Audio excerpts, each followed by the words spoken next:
Hello, everyone. Hello. Can you hear me? You should be. It should be coming through. Welcome. Hello, hello, one and all. We've got a big pile of you here. 53 viewers waiting. Theoretically, you're all dropping in as we speak. I'm going to do my normal tweet and say, "Yo, we're live," because we are. There we go. Click that thing and probably pin that as well. There we are. Marvelous.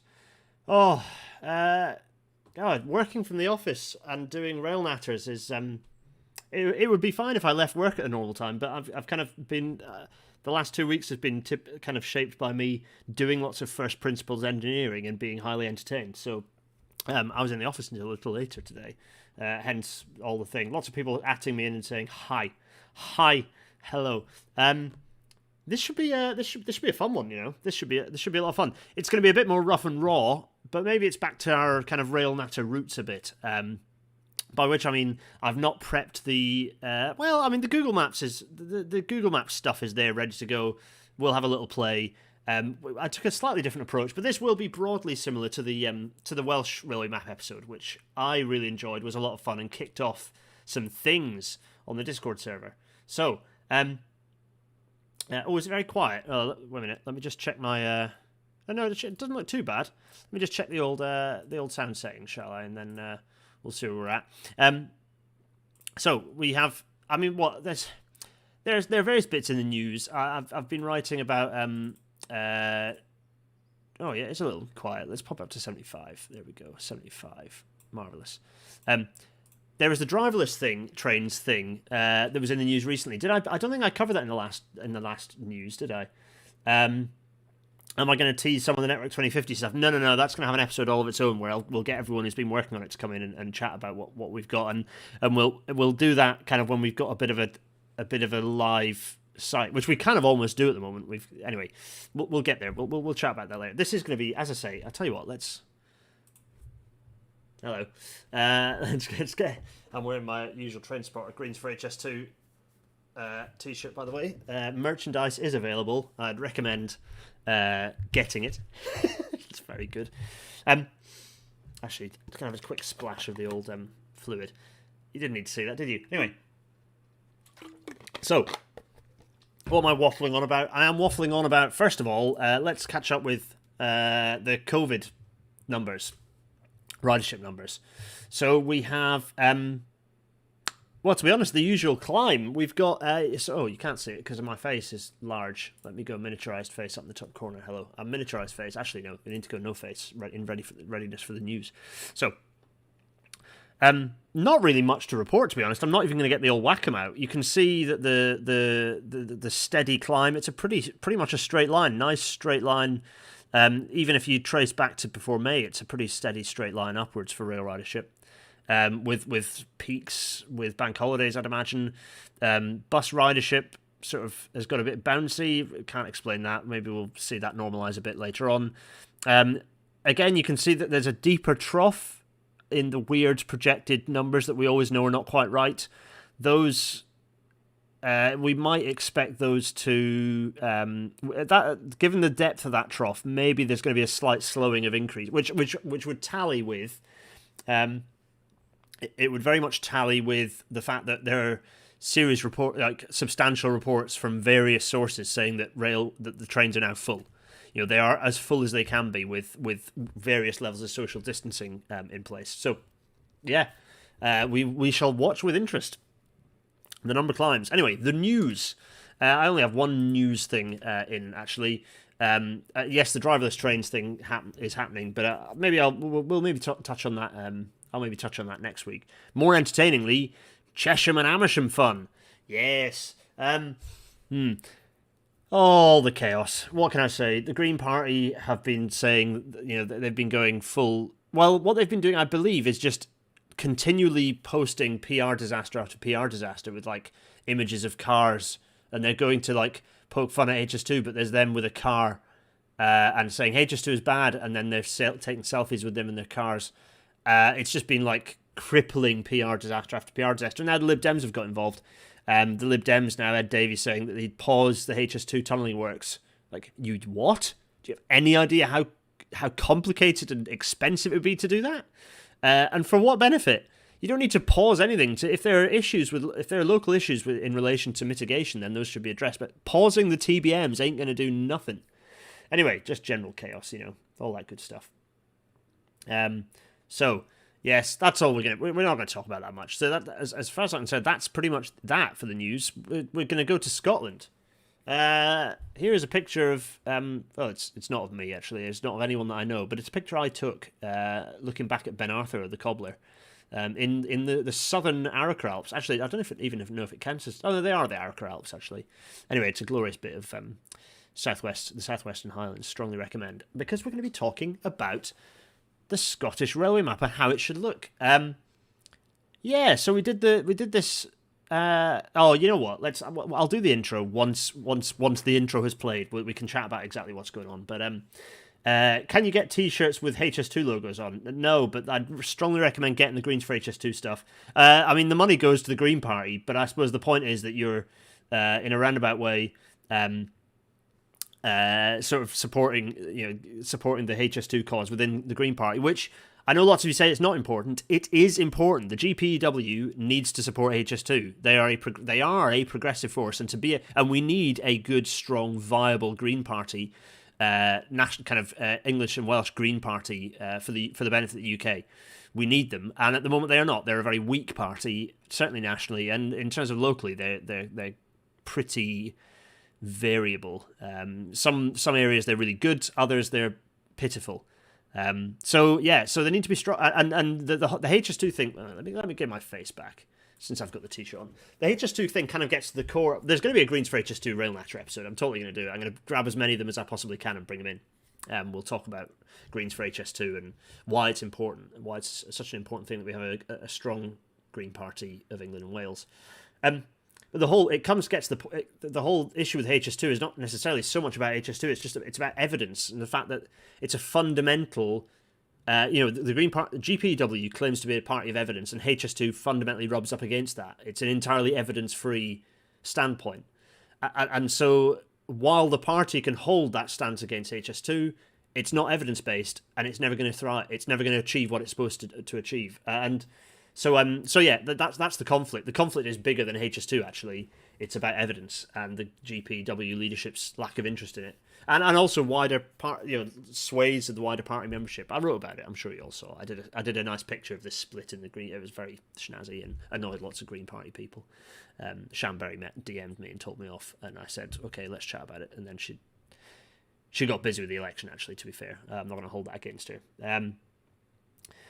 Anywho.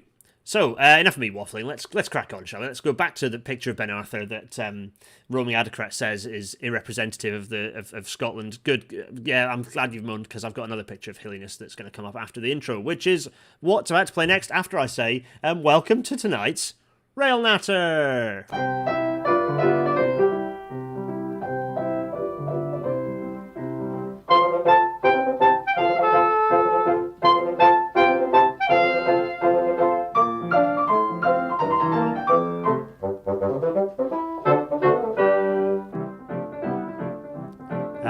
Lovely Intercity 225 fading away.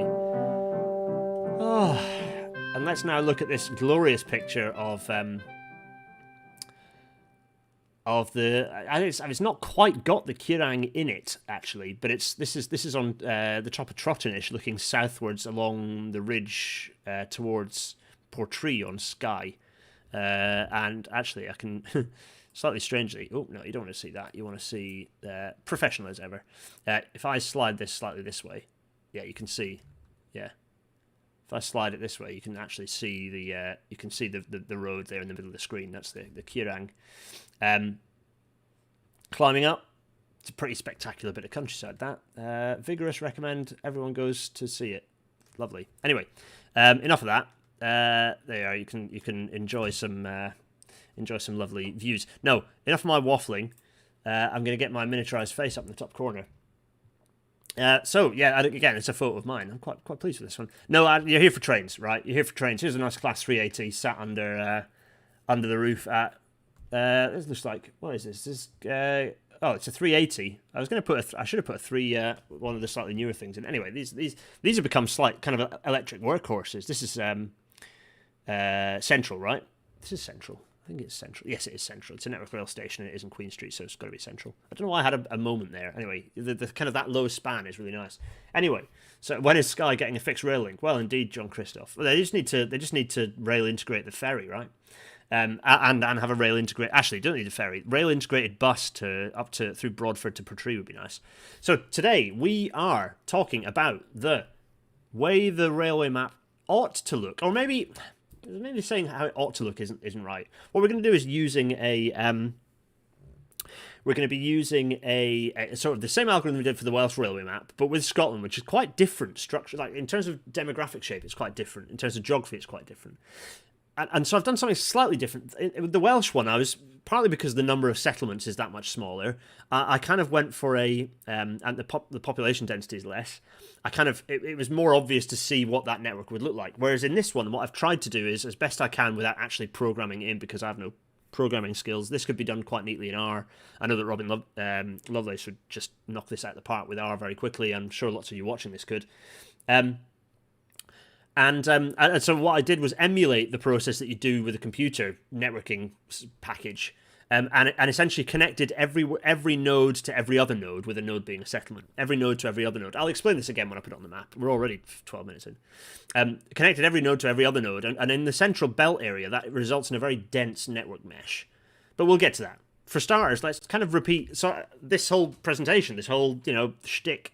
This RailNet episode, it's going to follow broadly the same structure it did, with less explanation, broadly the same structure it did for the Welsh one. I'm not going to go into explaining things like OD pairs and stuff, because we did that chat in the Welsh one, and go back and listen to that. But we'll spend more time exploring the actual map, I think. So, without further ado,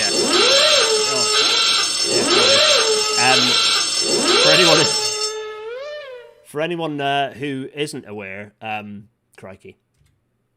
Sorry, let's get the ScotRail logo up before I do that again. Ow. That burst my eardrums. I'm sure it burst everyone else's eardrums too. This isn't an episode about what you can reopen. Okay, that's not what this is about. I'm not going to put up that quote that I always put up in this episode either. It's in the Welsh one. I'm not going to labour the point, but yeah, this isn't like a beaching proposals episode. Anyway. Yeah, that was incredibly loud, and everyone is now deaf. I'm so sorry, everyone. I always forget which slide it is, and there we go. Anyway, here's the modified ScotRail logo, which I do quite like. I think it can work. You can subtly incorporate the double arrow in. Anyway, but retaining the current typeface. Anyway, I think this looks nice. This ScotRail. So almost all of the services in. Oh yeah, good point. I should have. Let me just quickly get up. Oh, can I find it? Yeah, I bet I can. I can. Let me just quickly get up something else, because there is another operator in. It's so good. It's so good. I can't wait to get this. There is another. Yeah, I'm waffling because I'm doing yet more behind the scenes editing. So there's another operator. So there are two operators. You've got ScotRail, and you've also got the Caledonian Sleeper, modelled here in Rail Alphabet 2. But holding on to the Caledonian Sleeper ident, which this is one of my favourite fake idents that I created when I did this thread a while back. I love that. I think it looks awesome. So make that happen. If the Sleeper is going to remain separately identified, which kind of makes sense, it's a long distance thing. It's not quite what ScotRail does. Anyway, and obviously there are other long distance operators that TransPennine Express, Avanti West Coast, and LNER, and also, this new one, whatever the new one's going to be called, they all operate into across the border into Scotland as well. But by and large, it's ScotRail for the most part, and then Caledonian Sleeper really is a kind of a Scottish franchise. So there we are. Nice excuse for some mocked up idents. And here's the map ish. I mean, there is a very dense. It's very dense in the middle of the.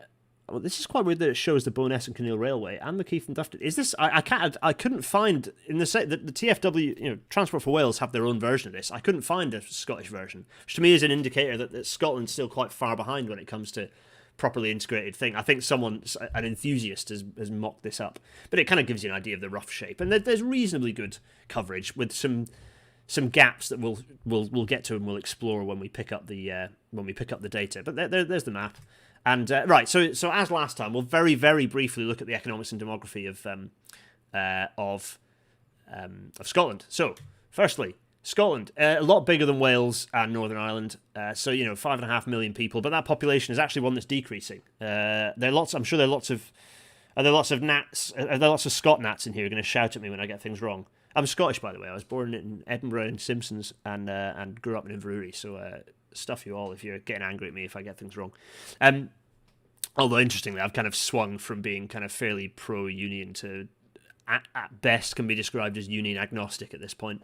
I think, and just every time anyone who's like really vigorously pro-union says anything, it just pushes me further in the other direction at the moment. Anyway, I digress. Central Belt, actually, I should say 2.4 because the number is now, it's actually 2.4. There's a pretty broad,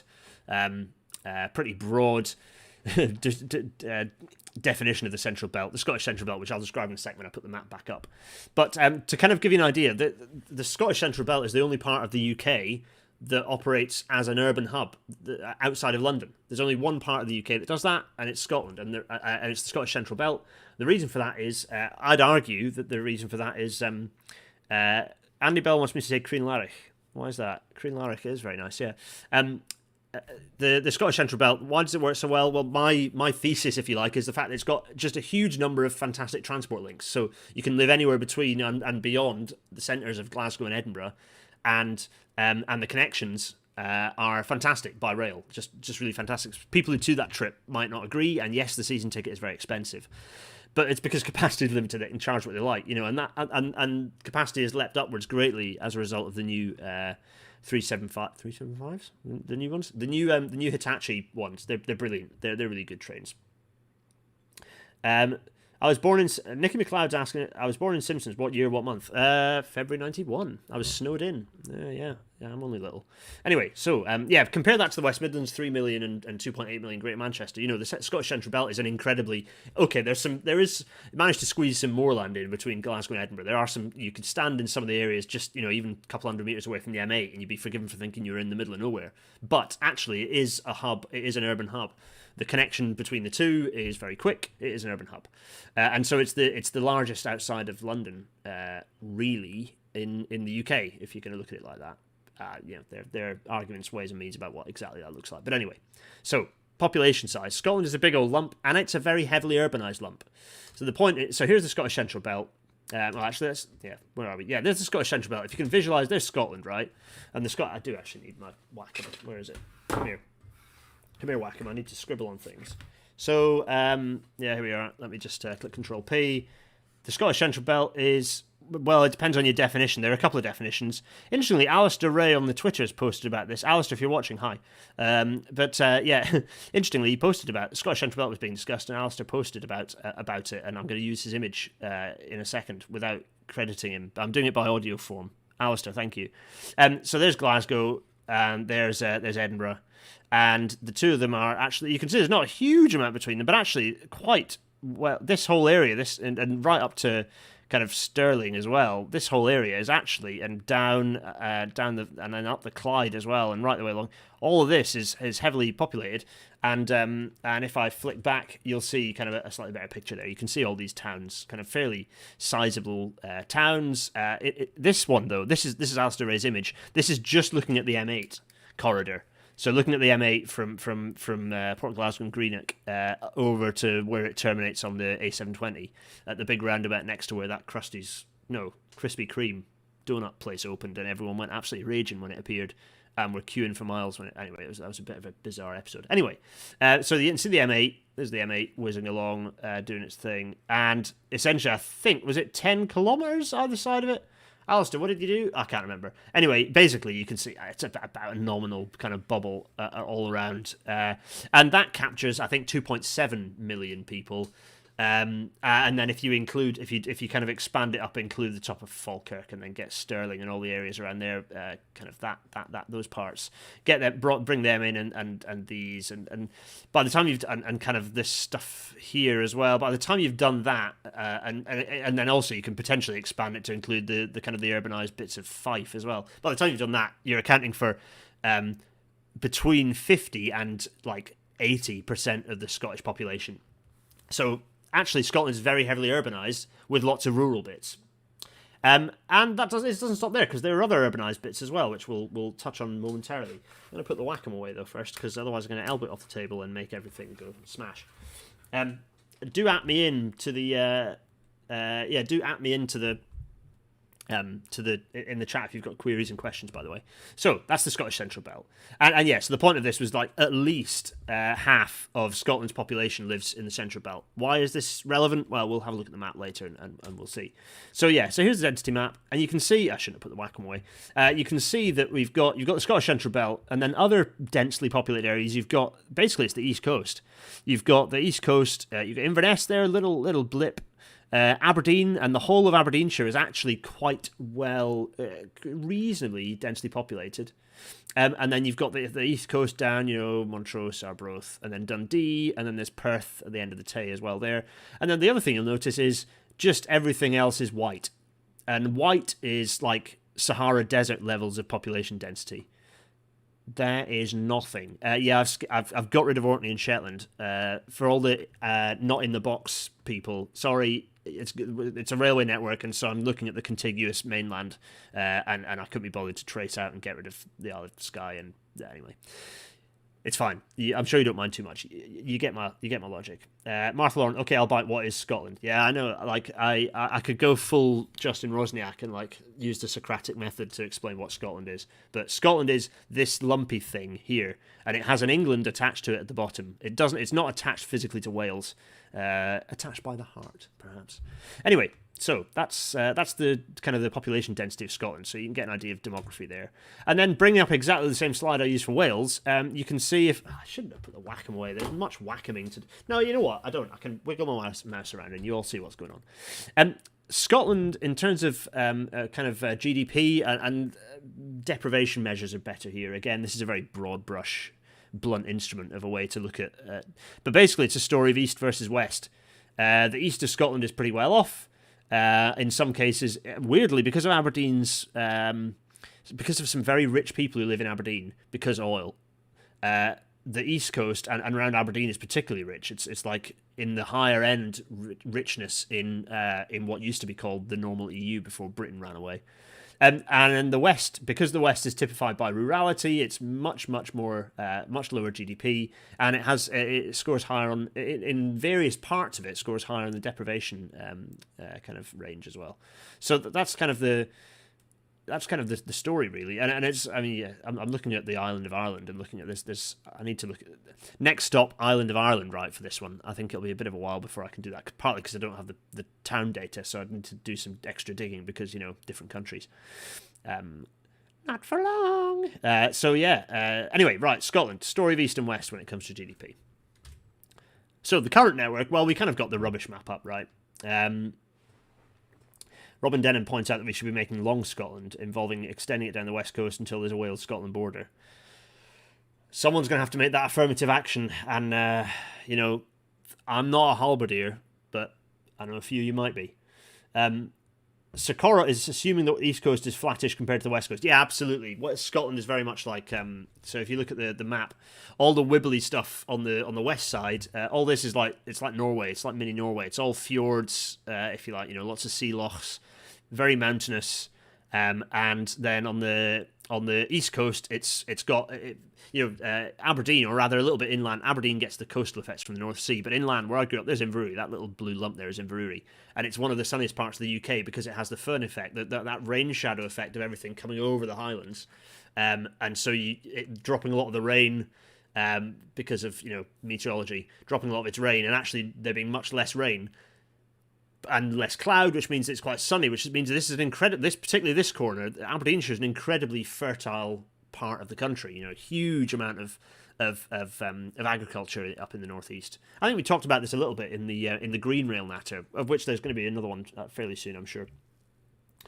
Anyway, right, I'm going to continue onwards. So, yeah, the current network. Fine. The main lines are, you've got a huge cluster in the Central Belt. You've got the connection up the East Coast main line. You've got the connection down the West Coast main line into England. You've got the Borders Railway. You've got the line down to Stranraer. You've got the West Highland lines, plural, of connecting to Oban, Fort William and Mallig.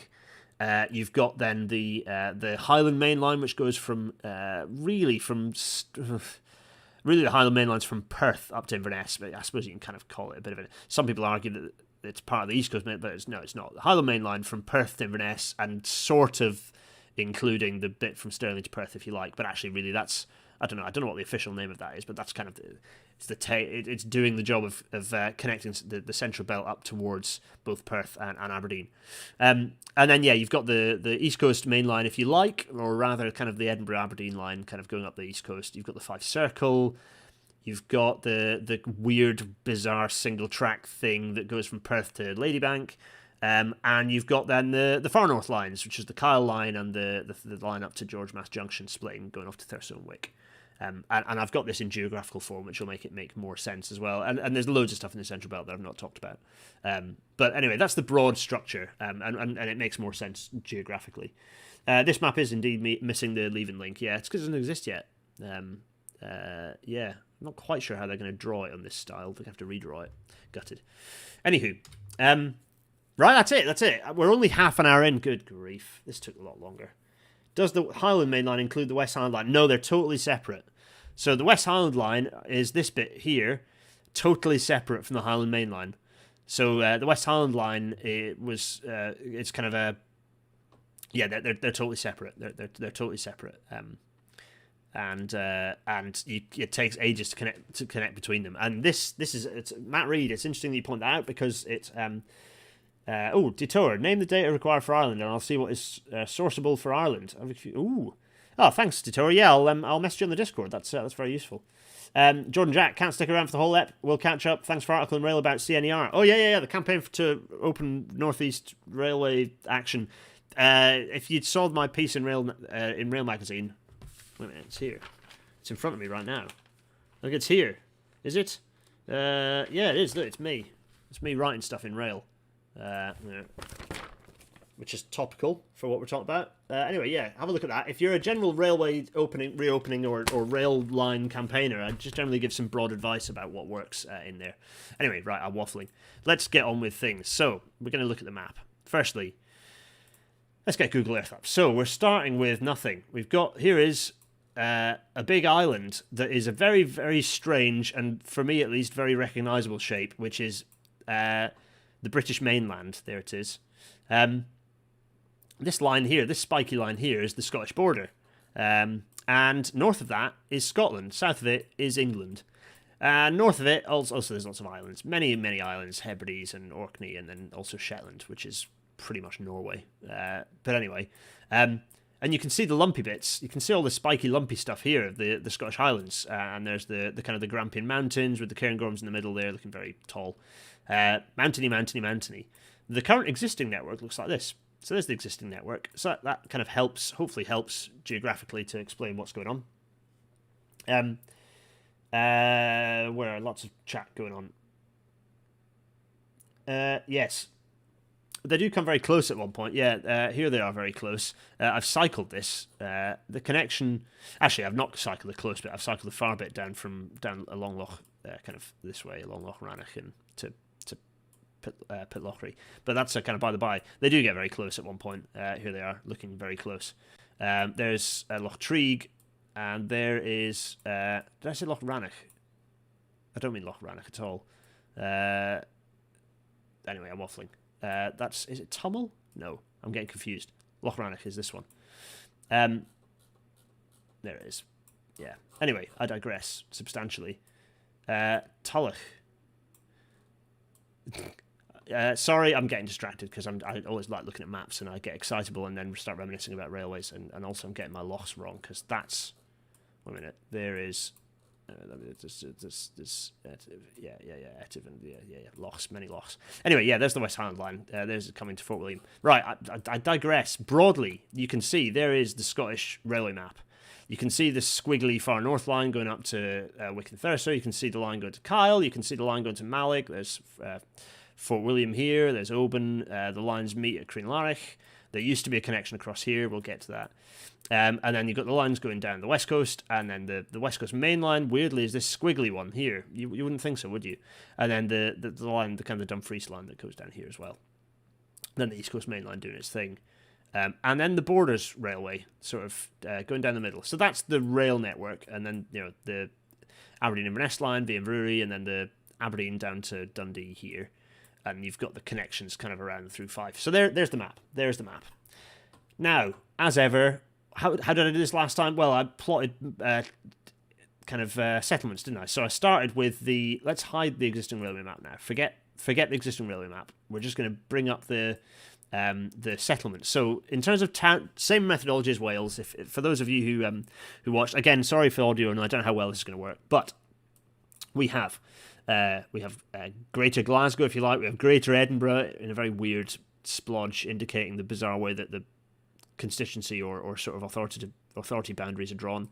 You have Dundee and you have Aberdeen. Those are the four main Scottish settlements, the four greater than 100,000 population settlements: Glasgow, Edinburgh, Dundee, Aberdeen.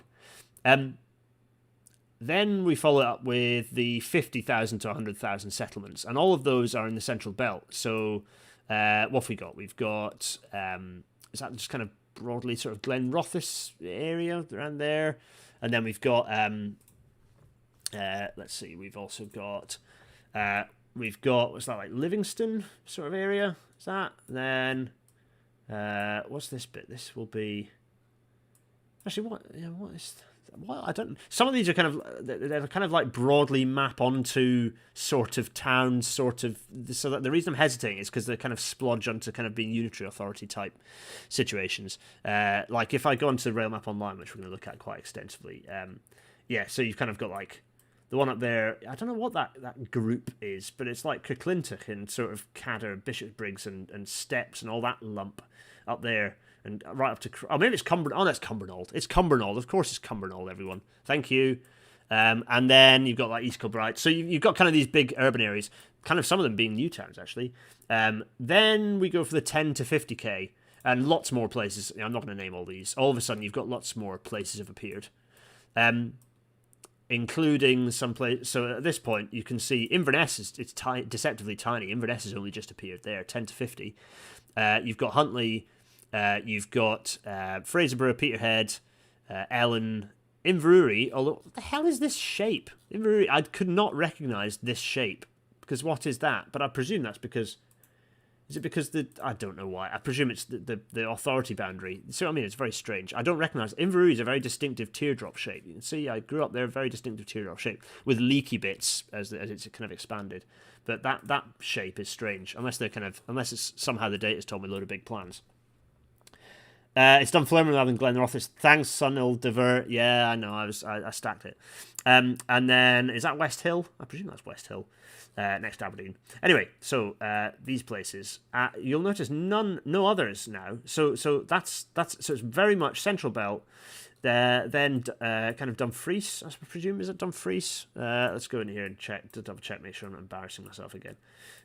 Let's go down here. Yeah, it's Dumfries. Good. And then you've got kind of the sort of Stranraer, and then some of the kind of the stuff on the coast opposite Butte, kind of all this stuff. You kind of round the kind of coast here. So that's kind of the larger place, and then the last dots are the 5 to 10,000 population centres, and there's loads of these around the Central Belt. Obviously, you've got a few. Oh, also no, there are a couple of kind of places appeared along the Borders Railway, actually, which I presume is like Gala, Melrose is that bit, and then that's Hawick. Is that right? I kind of presume that's what the two larger ones are. So 5 to 10. I'm not going to name all of them, other than a few kind of in East Lothian. But the more interesting ones are Fort William and Loch Arbor, which is a big old lump there. Oban and Thurso Wick up here as well, along with what is it, Bewley and I know it. Yeah, which is it? It's Bewley. It's is that Alness? Is it Alness? Is the other large one? Yeah, and Dingwall, not Bewley. Sorry, forgive me. Where? I don't know. It isn't Bewley. It's Bewley's smaller, so Bewley's even smaller. So it is Dingwall. Oh, I knew people from Dingwall. I know if I know people from there, it's got to be large enough. So sorry, Dingwall and Alness. I'm doing many things at once, and my Scottish geography has immediately collapsed into Scotnats. You're allowed to shout at me about this. It's fine. Anyway, so there is our splodge map. there's our lovely splodge map. And so, just as we did last time, we start with the big, easy, obvious connectors. So, the 100,000 connectors, and there we go. Kind of obvious, and also it's... Oh, the rule that I've applied, by the way, is that, and this will come into play in a slightly interesting way, in a couple of interesting ways when we get down to the bottom of the network. None of these lines can be, none of the node-to-node connectors can be more than 100 kilometers long. I didn't do that for the Welsh one, but I don't think I needed to. Whereas for this one... I've limited it so none of these kind of node connectors can be longer than 100 kilometers, which is kind of an interesting little... you'll see why that makes things interesting shortly. So this is obvious. You have a connection from Edinburgh to... Oh, also, so all the connectors go into a weird bit of Edinburgh because it's the centre of the mass of this blob, even though, obviously, Waverley Station is here. So don't worry too much about that. It's almost useful to remind me that it's connecting to the urban area, not the station necessarily. This is broad brush stuff, right? So connector from Edinburgh to Dundee, which when we click the existing railway network in a roundabout way, a pretty roundabout way, kind of exists already, right? It's not great. But it kind of exists already. Likewise, Dundee, Aberdeen, it exists. And given that we're proposing that these should be, as with the Welsh map, these are the highest density connectors. These should all be electrified 2-track railways throughout. Which, in the case of Aberdeen, Dundee, it certainly isn't. It's got rubbish line speeds in a few places as well, and also the infrastructure's falling to bits, as evidenced by 2020. Also, Dundee to Edinburgh, well, it's a commuter line. It's not an intercity line. There is not a decent intercity connection between Dundee and Edinburgh. So issues. However, there are better connections between.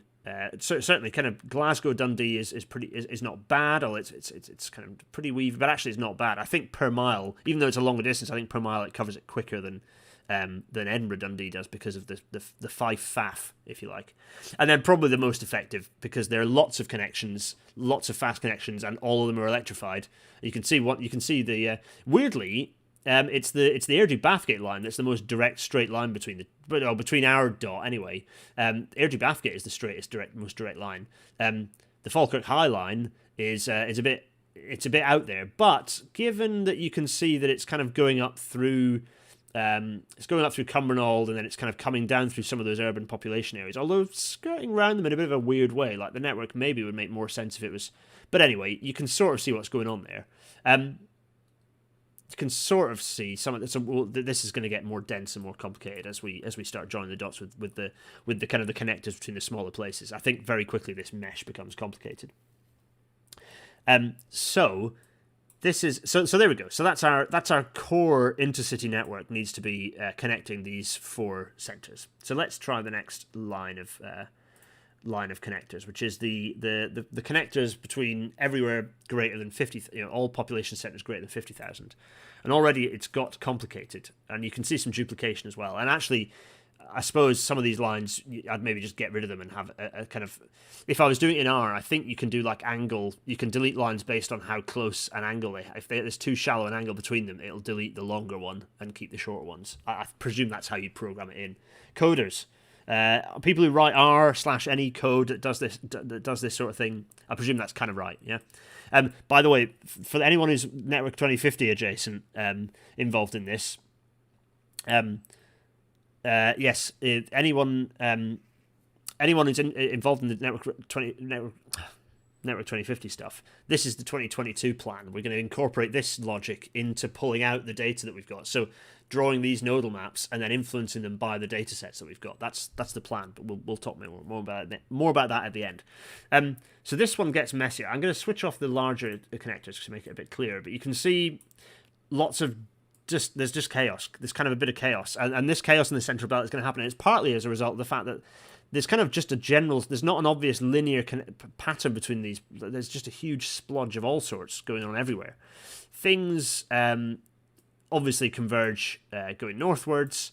These settlements, if I hide these, you can see these settlements are broadly in the central belt. So connecting them, and the way you might end up with a connector here, kind of going along. And if we draw the existing map, you might end up with connectors sort of going from this side of Glasgow into central Glasgow, up Cumbernauld, and then maybe across into here. And by that point, you start saying, oh, that kind of explains the Falkirk High Line a bit.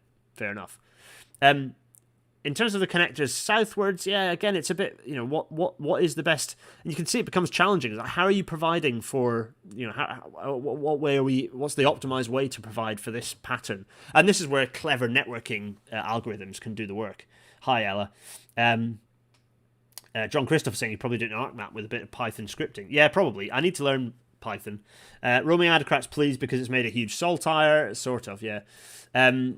Yeah, I need to learn Python because then I could do this stuff not manually. I just did this in CAD manually. So if it's not great, it's because I've done it manually in CAD. But I've tried to draw later on when I've got a huge number of nodes, I've probably missed some connectors. But probably because it would be to the point where it becomes impossible to view. But you kind of see, I think you kind of get the gist of what I'm explaining. And then what the way this then shapes, this is not, the network shouldn't just look like this. This is more like service patterns. But what you then do is, as I say, a mixture of, okay, well, this node is, this connector is duplicated by these two, so you can get rid of this one.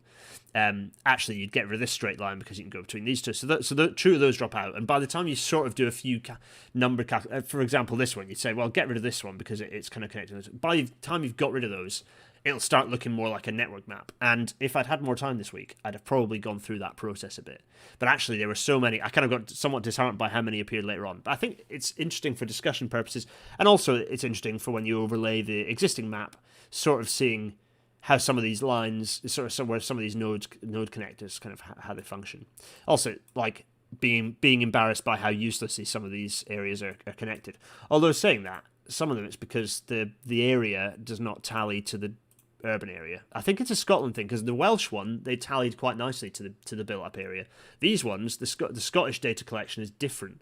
So yeah, not ideal. That was my main frustration, is with this data set, it's clearly collected slightly differently for Scotland in that it's covering an area. It's not just covering the built-up area; it's covering the kind of the broader area, which is kind of a bit of a pain. So, but there we go. You live and learn. Quality of data into the one, quality of data input is critical. But there are already people going, yeah, that's a fair point. That doesn't seem to connect. Yeah, there are some gaps. There are some fundamental gaps. These two being absolutely key. East Kilbride, yeah, exactly. Like Hamilton Motherwell East Kilbride connection fundamentally lacking. This is doolally that this connection doesn't exist. Really, it's really really strange. Yeah. So already you're kind of starting to see, well, that's a bit strange. Why is that like that? Actually, if I switch this off, because West Lothian is, what a place, just smoke coming out the ground, what a place. But yeah, you can see this kind of connected, but it's bounded by both north and south by the Shotts line and by the Airdrie Bathgate line. So that's more interesting. And then the Dunfermline is sort of quite weirdly, it's kind of, you see the railways part forms the boundary there actually, which is quite interesting. So Dunfermline's there, not badly served, I suppose, all things considered. Pretty nice services through the kind of Fife Circle there. There's the Fife Circle. Anyway, so let's face it, that's still pretty straightforward. So let's look at let's switch the network back off again, and let's switch all of our connectors off again. So we've switched back on we've switched on our 10 to 50k towns. Now we're going to switch on the 10 to 50k connectors. So we've already had the 50 to 100k connectors. Now we're going to switch on the 10 to 50k connectors, and all of a sudden you see this shape appear, and it's quite a satisfying shape. It's quite an interesting shape, and similar to Wales, you start seeing the propensity for where the main bulk of infrastructure ought to be. And interestingly, it maps, or maybe not interestingly, adjacently or kind of incidentally, or rather absolutely obviously, it maps onto where those population densities are higher, so where those towns exist. So this map now starts looking much more like a sort of a surface mesh. This looks like the sort of thing I generate. I was trying to work out if I could output these as single point nodes into BRT and actually output them as a surface mesh. And then I could have limited the length, but I was faffing with it, and it didn't quite work. And my license did weird things because I'm running VAI and blah, blah, blah, microstation chat. But anyway, this is, so you can start. So again, limited by 100k. What's the first thing you notice is there's no connection across the Highlands. So the optimized sort of route to kind of optimize infrastructure versus serving population groups is actually that you'd upgrade to have the certainly at this level of density, you'd be looking at the East Coast as being the prime route, which is kind of interesting. So I found that very interesting. The other thing that starts appearing is now I didn't connect all of the cross sea things, but what I did do is, given that the Scottish Greens have said that they're looking at connectors across the Forth, I thought, well, you know what? Actually, okay, I could have put another connector in there, and that probably would have been relevant, and I didn't, so, I could have done that. But anyway, I think it makes the point that actually you can see that with all these connections, it would be very useful from a network perspective, and I'm not doing the job of this, I'm not paid by the Scottish Greens. I don't think it's a crazy idea to suggest a new connection across the Forth. I really don't. And this, by the fact that if I'd ignored the coast, that node would have drawn. That connector would have drawn. That connector would have drawn. So it wouldn't have been that crazy, and and those could then have been in turn served by, if I did my rule of if the angle is shallow and the length, delete the longer one. It would have ended up, probably if I followed that, it would end up with drawing a line not far from where the Scottish Greens put their tunnel. So the tunnel is a bit further inland. Actually, they've kind of got it here. This would be an enormous undertaking. They'd actually have the tunnel kind of here, but you can sort of see that there's a definite value in having an additional connectivity across the Forth. I just think it's yes, I think it's people are saying, isn't the population affected by transport links? Yeah, it is, and yes, in terms of creating a long-term transport strategy, you need to think about spatial planning and what you want to do. But I'm making the assumption that population is that we're serving the existing population. So the thing that's interesting is then if you overlay the existing railway map on top of this big old splash here. Also, you can see Stranraer is kind of only barely manages to make it into the network. But also you can see that just this incredibly dense mesh in the Scottish Central Belt. So let's then put our existing map on top of this again. And you see that, oh look, there is sort of that triangle does sort of exist. And yes, this is a bit doolally. Partly it's geography and partly kind of connecting other things that these alignments get doolally. You can see borders there as a connection. You can also see that borders is like, the lack of connectivity down from Gala down to Hawick, and then actually in this it says to Dumfries. I've kind of left my boundary conditions as not interested, but I could have put a node at the mainline connections. I could have done that for Wales as well, but I decided not to because I thought, right, we're just going to look at Scotland in isolation, forget the connections to the rest of the UK. Hendy's on that, So what else is interesting? So we've got kind of in Fife. It's got, you can see the kind of the network shape. It's not far off what it is now. I mean, fundamentally, it's Luca's great, but it's missing that connection into St Andrews that looks like an obvious. So that feels like an obvious node that should really be on the network. So, yeah, Perth there kind of include. You can see it's sort of involved. So if we think about the network, again, another way that we've talked about OD pairs. Another way you might consider these is by so you'd get rid of this line if you can have within a certain percentage of journey time, and capacity, but journey time. You'd potentially get rid of a node if you can duplicate another. So, but at this point, you can sort of see that there is some level of useful connectivity to then come around here. But then this is this connection up here is strange to be missed out. The connection up here to sort of the well, it's not. Let me go in and zoom in a bit more. So is this just the Stirling splodge? It's a bit of a weird. Yeah. Anyway. This whole splodge is obviously a bit of a strange, massive shape. It doesn't really look like that. It's really just Stirling. So you can sort of see how that shape works. Ella, there is a demo, and I owe you graphics for the demo build as well. Sorry, I've been tuned out of it because I've been tuned into day job a bit more of late. Working in the office helps. So, yes, so that's so you sort of see some of these patterns emerging, which I think is really interesting.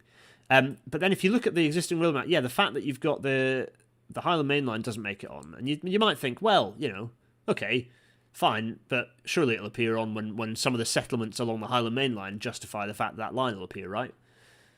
Incorrect. Because if you'll notice, there are none. There are no 5,000 plus settlements along the Highland Main Line. Not even Pitlochry or Blair Atholl's pretty tiny, but Pitlochry is not tiny, but it is tiny. It's less than 5,000. So by these rules, so if I then put my bright blue connectors in, there's the bright blue connectors. If I zoom out, I'll get rid of the old connectors.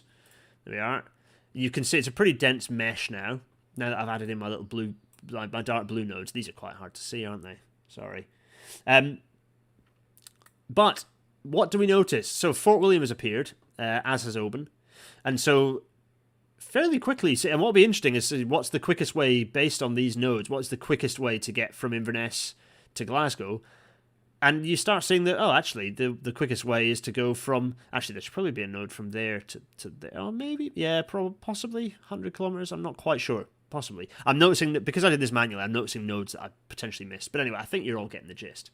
What would be great is if I made these brighter, wouldn't it? That would make everyone's life easier. Should I do that? Let me just go for colour. Let's make it... Yeah, that's a little bit easier, isn't it? So there's all of our nodal connectors. Let's get rid of the existing map again, existing railway lines as well. So yes, the density of mesh in the Central Belt is unfathomably complex, and this is just where this system, well, in a way, it kind of doesn't work. It's too it would, once you start applying rules to it, I think it would tidy itself up. But the sort of first pass is such a complexly dense mesh that it's not that useful for the purposes of this rail natter. But what I think is quite interesting is the fact that this is the following, if you like, the Green Party, the Scottish Greens' rule of 5,000 population settlements or more. Two interesting things. Number one interesting thing: no Highland Main Line. The preference is actually pretty obviously for a route up the Great Glen. Yep. Which is interesting. So that's the preference of route. That is less than 100 kilometers. So this is anything. If I didn't have the 100 kilometer rule, it would obviously draw the nodes. But this is using the 100 kilometer rule. Other thing, poor old Thurso and Wick are up in isolation. There's no shorter than, it's about 110 kilometers, I think, to get up to either one of them. So that line didn't draw either. So interestingly, those are excluded. So because I think you need to have a contiguous network, I think obviously I should have broken my rule for that bit to have a connection in, and I'd pick the shorter one, and it wouldn't make much difference because there's George Mass there, lovely George Mass Junction, George Mass. So those are two quite interesting observations. The other thing is kind of how you do get this sort of density around the Black Isle, which is quite interesting, although excluding the Black Isle entirely. That's interesting. Other interesting things: the density in the northeast, which is relevant to CNER's campaign, because they're pointing out that there is a lack of connectivity. We have got there's Banchory, so there's West Hill, there's Banchory. You can see Banchory is part of that. It needs to be part of that, and Easton Haven. So you can see there's Banchory. Banchory justifies its connectivity. And yes, the network wouldn't be all these million lines. The point is that you'd have. So if we overlay the existing network, you can kind of see. The other thing that's quite interesting is that you get it's a pretty straight line connecting through. It's not too bad, that connection of the the Aberdeen to Inverness line. It's kind of not okay. It's pretty weavy, but it's not too bad. Ideally, it would be more straight, but it's not too bad. Its capacity is. What might happen if you put the limit at, say, 125 kilometres? Would the Highland Main Line appear? I don't think the Highland Main Line does. Obviously, you get this connection. You get a few more connections down in the borders as well. A few more things appear down here. But no, I don't think the Highland Main Line does. I think that distance is like it's like 140. I think it's something. It's quite long. Like it's a pretty long distance. Yeah. Good question. So sorry, I've waffled a lot there, but that's I've felt like an interesting. It's kind of maybe not quite as insightful as the Welsh railway map one. Other thing, the Highland Main Line and the Kyle Line, both I'm glad they're there and we shouldn't get rid of them. But it's interesting that they're not. These are highly loss-making railway lines, as they rightly should be, because they're there as a public service. But it's interesting that they don't. The line to Fort William connects to Fort William, justifies itself. Oban, likewise. But to Fort William, to Malig and to Kyle, not so much. But again, this is the situation where, a bit like we talked about with the connection between Carmarthen and Aberystwyth, there's that tourist relevance. Again, like the lines up to Pwllheli, there's that tourist relevance. There is value in having a railway to not result in congestion of sort of some pretty sensitive landscapes. So yeah, and also it's a fantastic way to tour Skye, although some, bus is apparently not as great even as it was when I used to do this, but get on the bike, get the ferry from Malig with your bike up onto Skye, and then do the whole loop right the way around each of the 3 peninsulas is just absolutely strong, vigorous recommend.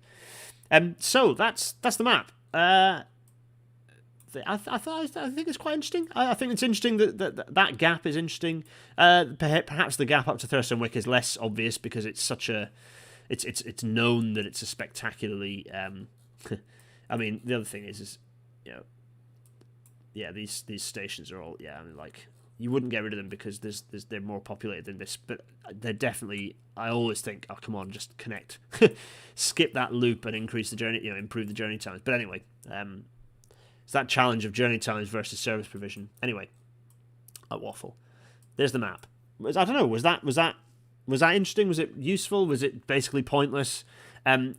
For me, some of the interesting things come in like. Is the next question that I can't achieve without programming, without the input of everyone on, of some of it yourselves who are watching or listening, is that then taking it the next step of like, right, well, okay, if you start looking at some of those simple geometric things like angles between nodes, so if you've that very shallow angle between nodes, nodal connectors, then you get rid of the longer one, keep the shorter one. If you apply that rule, I think even that rule alone will probably tidy it up quite a lot.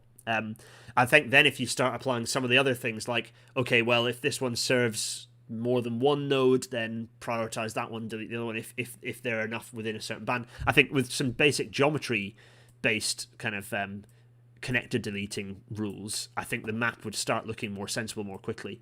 So there's kind of a bit of a call out there is I'd like to automate this because yes, we are going to start doing this for other parts of the UK.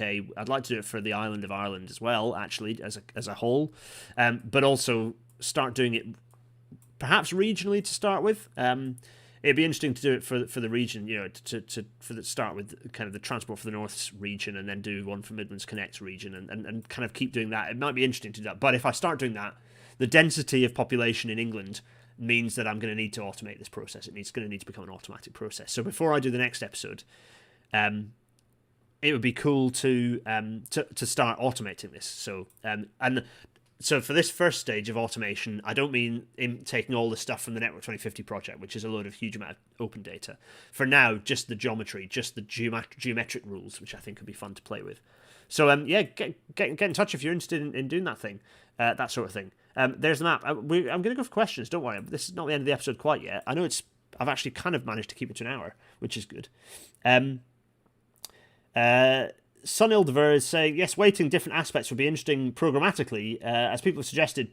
Ports for the islands, agreed on the ports for the islands. Those are critical because you could almost count those as weighting those as the entire population of the island, as justifying that connection. So so for like Kyle and Malig, that kind of answers that. And so those would be interesting, and some of those discussions would be really cool. John Christoph, you make a very good point about freight.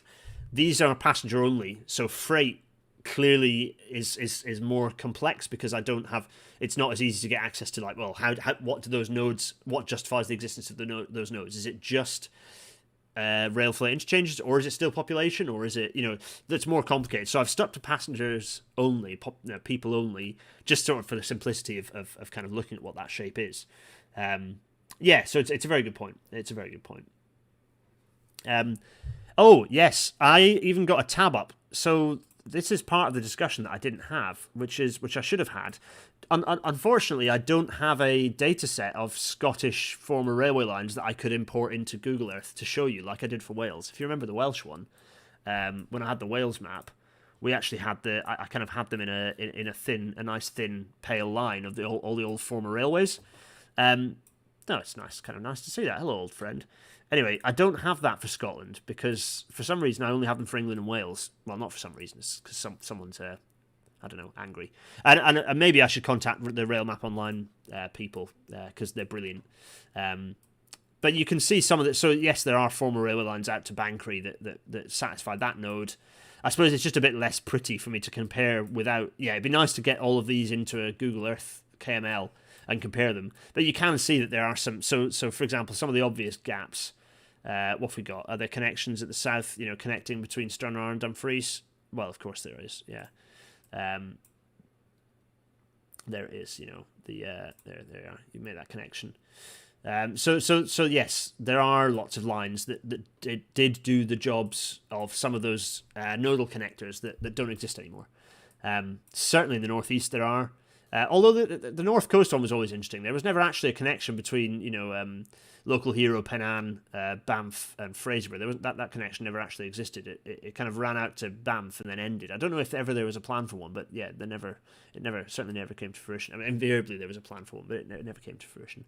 But the obvious ones are kind of up to Peterhead and Fraserburgh. They're kind of connections that exist.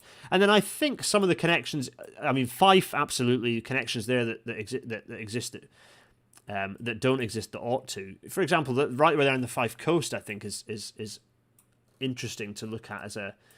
So you've got so interesting. This nodal thing says no to that. It just says a straight connection from Leven up to. Sort of this cluster up here up to St Andrews, which then if you look at the former railways, there is actually a part built one. Where's the part built one? Oh no, there's a part built one that was like this is where the Queen of South Africa ran back and forth for a bit, wasn't it? There's sort of a half So there's no existing. So that's an example of one where where the pre mid 20th century railway map didn't provide the answer there. It hadn't done the sensible thing. It had done lots of weavy stuff. There was the coastal version, but there wasn't a direct connection. So yeah, it's interesting to kind of make that comparison. Any use for Highland Main Line to West Highland Line connection? Well, according to our nodal map, no. What is, but if you like, what you could say is that this node here represents a useful connection that you could make or justify to come up here round the back and then link up. So kind of let's have a look at the former railway map because no such thing ever existed. So kind of the Lagan Road. If you kind of came up the Lagan Road and then connected it at Newtonmore, that connection could be a useful one because it could then do the job of our Fort William to Inverness connection.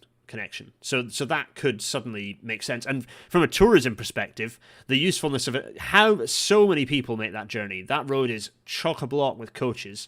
It would be incredibly valuable to have a direct connection between Fort William and Inverness. So for me, that's an example of a key omission in total for the whole of the railway history of Scotland. That's never existed, but I think it ought to. And it was kind of the intentions were to build a line up to Fort William, up from Fort William to Inverness.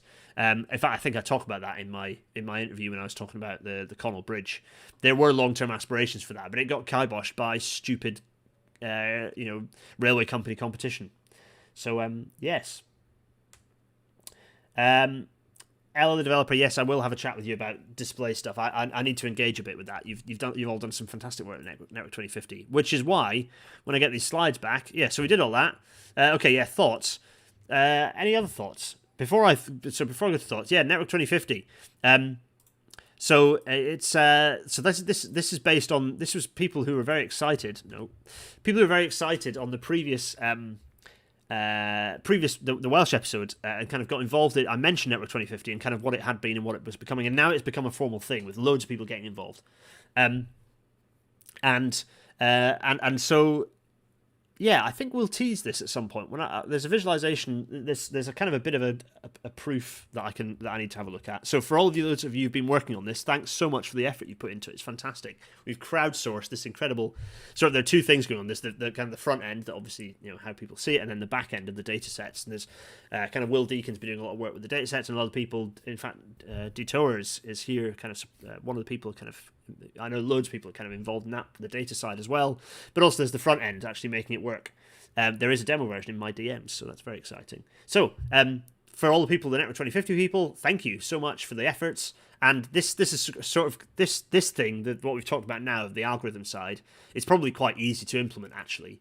And it'd be quite fun to have it as a layer. It could be quite fun to have it as a layer in the 2021 release of Network 2050. The 2022 release will be the modifier is when you start using the data. To then is when you can from my idea is that you can go from the simplified nodal map to clicking on data sets and getting them to then display what the network would look like if you taking into account these various data sets. So if you take account of all of the data sets, you then have, including potentially you biasing against where existing towards where existing infrastructure or former railway corridors are, you then have the idealized Network 2050. And that for me is like the end of 2022 is going to be the exciting sort of, that's how, for me that's the end state of Network 2050. The project reaches its useful conclusion at the end of 2022 when we implement that. So that's going to be fun. So that's the end state for those who are interested in the Network 2050 project. So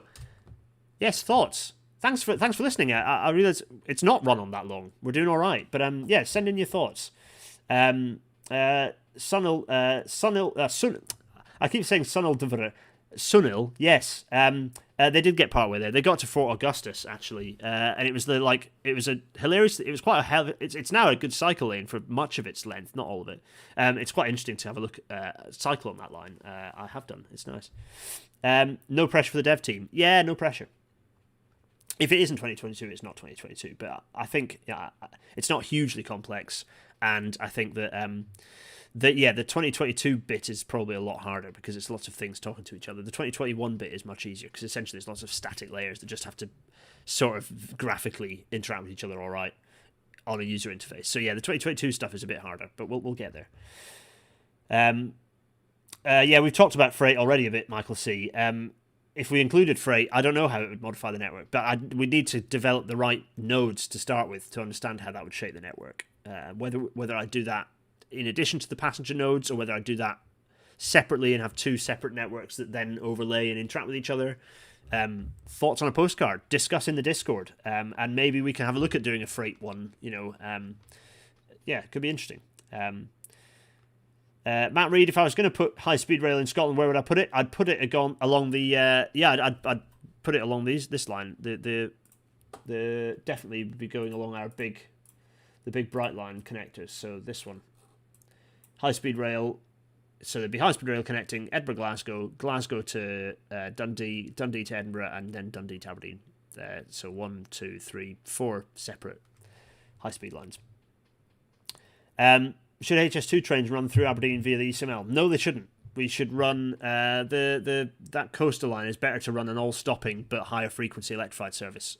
So you're better to have slightly. So once you electrify that whole thing and ideally get rid of all of the single track sections, you could have you could maintain the current journey times, but you could stop everywhere because you'd have substantially improved acceleration and journey times through that. Additional timetable resilience from double tracking everything. You could actually run trains that stop everywhere and are electrified and are not, made of plywood or fiberglass, literally. Run those, and you could, and that would achieve a decent service. I think you don't necessarily need to have high speed lines. I mean, you could if you want to in the future, but the reality is there's a lot more to be done to the Scottish Railway network before you need to worry about high speed rail. There is the density that high speed rail between Glasgow and Edinburgh might be justified, but that becomes a slightly different question. This is a bit of a network question. High speed rail becomes more of a capacity and an operational question, more than just an infrastructure question. Should HS2 run their extension on the West Coast or the East Coast Main Line? The West Coast Main Line, absolutely. You look at this map. East Coast Main Line's all the way around here, fast around here. It's a direct straight line up to the straight line from this side up, and also it means that you're balancing the population going down each leg. If you have all the Scottish stuff going down all the Scottish mainline stuff going down the West Coast Main Line, all the HS2 stuff going down the West Coast Main Line, it means you've got Central Belt, Greater Manchester, and then coming into Birmingham, and then on the eastern leg you've got the northeast, sort of that hub, and you've got West Yorkshire and South Yorkshire, and then the East Midlands, and kind of population-wise they kind of balance. So having it all going up if you did it up the eastern side, you'd be putting too much down the eastern leg. It makes sense. It makes sense in terms of directions as well. to be honest, to all intents and purposes, you're not going to build a complete high-speed line. You're going to do more of diversion route stuff because the population density, the demand density is that much less on both the East Coast and West Coast main lines that you'd have kind of more like shorter high-speed segregation sections rather than a total high-speed main line. But it'll have the same effect. Where you need to, you'll base tunnel it and split away from the alignment. Anyway, that's for another time. I think another episode. So that's, any other queries and questions? It's always nice. Any thoughts? Let's go big face as well, actually. Hello, everyone. Let's see, what else have we got? Would it make sense to use that Scottish main line as a candidate for conversion to high-speed rail? I think electrification and two-tracking and making sure that you've got decent flow of high-density services is probably the priority firsthand in the first case. Anything on the English side of the border that warrants building the borders line over the border? Yeah, Carlisle. Yeah. If you sort of add in the node, if I kept the nodes that are kind of close to the English border, just as I've done in Wales, if I kept the nodes that were close to the Welsh border, the map would slightly change. You'd probably end up with more density across the borders. But I think as an exercise, it's interesting to kind of ignore that and just look at Scotland in isolation. Yeah. Okay. Lots of queries. What's Ella saying? Something about browsers and how trash they can be. Oh, that's the thing that makes this stuff hard. Yeah, I realise that. We're going to have to work that sort of thing out. It might be that we do the processing and just have single images that load up for the complicated 2022 stuff. We'll have that chat. The complicated Network 2050 stuff. We'll have that chat. Anyway, right. I think that's quite enough waffling from me. It's been thanks everyone. Let's go back to here and then click on these things and say thanks to the audio only people. I don't know how well this worked, but feedback on a postcard, I suppose. Available on all good podcasting platforms. I think there's been a bit of a delay because in order for the podcast to appear, it requires the RailNatter minions to do their magic. Giel, thank you as ever.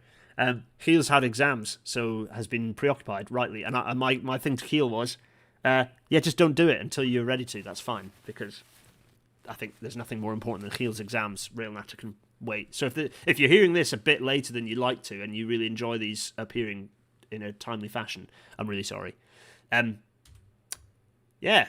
Patreon, Discord, PayPal. You know the deal. Patreon.com/GarethDennis for supporting me on Patreon. Thank you to all of you who do such things. This happens.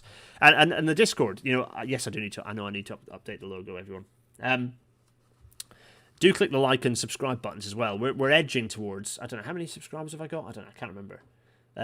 Some number of subscribers. Oh, Discord, I've got 500, but I mean, we're trying to aim for the 5,000 on the old YouTubes. Is how many subscribers do I actually have? Let's find out. I've got a lot of people who've commented randomly, which is 4.6 thousand subscribers. Yeah. Okay. Well. Let's see if we can get to 5,000. That'd be fun. Discord. All this chat, all this stuff, all these ideas continue happening in the Discord. There are channels for all this discussion, and so this continues in the Discord, and that's where you inspire me to come up with more bits and pieces and stuff. PayPal is where if you just want to informally chuck me a penny or two, you're more than welcome to do that at paypal.me/GarethDennis. Yes, thank you, everyone. There's a weird drip of gunk on one of my monitors that's slightly unnerving. I presume that's not coming through for you guys. Anyway, right, enough of that waffle. Oh, yeah, so things are happening. Next week is going to be a pre-record. I'll tell you what the episode's going to be momentarily, because I'm going to be at Rail Live this next week. Hooray! So this is a sign, an image I took, kind of entirely unknowingly. I took a picture of the sign saying, "Thanks for visiting Real Life. See you next year, 17th, 18th of June, 2020." And obviously that didn't happen because of the Rona. So yes, so that's fine because it is happening this year. Rail Live 2021 is happening because it's outside, it's manageable, and because everyone's staff adjacent, railway industry. It's happening. But what I am going to do is I'm going to take my snazzy kit. Here is some of my... Here's some of my snazzy kit. This thing with my phone in it and the ability to go... look. That's nice, isn't it? It's snazzy. Anyway, this thing... this. I'm going to be there on Tuesday, Wednesday, and Thursday. So I'm going to do some filming of the setup and then film on Wednesday and Thursday because I never get everything I need done because I'm always chatting to friendly faces. It's nice to see everyone. So yeah, I'll be at Rail Live, and so not next week but the week after will be a Rail Live extravaganza where I will just wander around and a week after it's happened, there's no chance I could edit it together to put it out on the Wednesday night. I'm sorry, much as that would be awesome. And I'll try and do some live stuff, but the reason I'm not going to promise anything live from from Rail Live is because it is rubbish signal wise, and they were trying to get Wi-Fi becoming a thing, but so I'm going to you get so I'm getting distracted by the chat. I'm gonna be wandering around. I'm gonna film loads of stuff. I'm gonna pick loads of stuff that looks interesting, film it, assemble it into a roughish rail natter with trying to slickly say welcome to tonight's rail natter and then cut into the intro music and all this jazzy stuff. I'm sure it'll work marvelously. Anyway, we'll see. So I'm gonna do all that fun, and in doing all that fun, that should be an interesting episode, I think. But that means that I need to do a pre-record next week, and this pre-record shall be... What shall the pre-record be? The pre-record shall be... it's going to be episode 66. So I did episode 55, which is why is standard track gauge 4 foot 8.5 inches. Well, just to confuse everyone, I'm going to spend episode 66, a pre-record, explaining why standard gauge track is not 4 foot 8.5 inches. That should be fun. I have many bullet points as to why this is a thing, and there isn't a Tuesday session of Rail Live, everyone. It's the setup. It's just Wednesday, Thursday. Don't get confused. So this should be fun. I think this is going to be a fun one. It's an excuse to explain lots of nerdy permanent way stuff that should be entertaining. So I'm going to do that. If you can think of ways in which standard gauge track is not 4 foot 8.5 inches, then please do tell me all of them. But I've got a list of, I think I've got at least 10. So we're going to go through that. That should be a laugh. Right. Oh, let's get Big Face back. Thanks, everyone. That was oh my goodness, it's escalated by 18 minutes. I was doing so well. I thought I'd got an hour in the bag, but apparently not. So that's enough. It's enough for me waffling. I'm going to go and get some food, and I will see you all. I will see you all not live next week or the week after, but I will see you live the week after that. So that's 2 pre-records in a row, crikey. And then I'm on holiday again in a few weeks after that as well. So a few pre-records come up. But I'll see you all live in 3 weeks. And I'll see you all live for an Engineer Plays episodes as well at the Archipelago. They'll all be live, obviously, because I'm not pre-recording those. So, right, enough of me waffling. Me and my usual train spotter t-shirt are going to go and have dinner. Much love to you all. I will see you all soon. Cheerio!